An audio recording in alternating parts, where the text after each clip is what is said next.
I'm here with the starter motor, or starter motor, as many know it, and it's failing to start. According to the owner, the motor was recently overhauled. And what happens?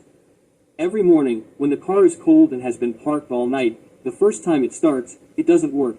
It doesn't give any signal.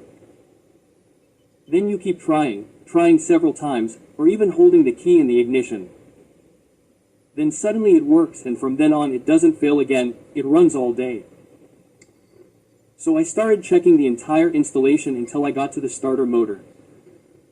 I couldn't find anything in the installation, so I decided to remove the starter motor to check. And look what I find here. This point here, look, is a weld because the automatic has 2 coils, so it has 3 connections. One is grounded, the other comes to this point, and the other here to this other point.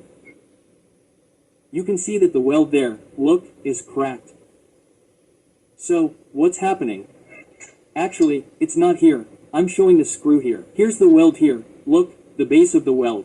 We see a dark spot there. So, it's cracked. So what happens? The metal contraction causes it to move away and not start. Then, after it heats up a little, then the first start, it makes contact and continues working. So what do we have to do?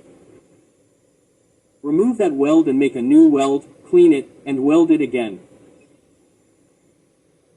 I'll do it, and as soon as I'm done, I'll show it back here. Well, I redid the weld properly on both sides. So, what I recommend is this. Whenever you have an electrical or electronic problem involving welding, always resolder it, because a vast majority of defects are caused by cracks in the welding. So, remove the starter motor, go check it, clean everything, and check for cracks.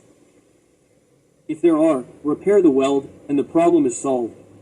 So, did you like the tip? Give the video a like, and if you're not subscribed to my channel, subscribe too. And when you subscribe, don't forget to hit the notification bell so YouTube notifies you every time there's a new video. Thanks so much for watching, and see you next time. Yeah.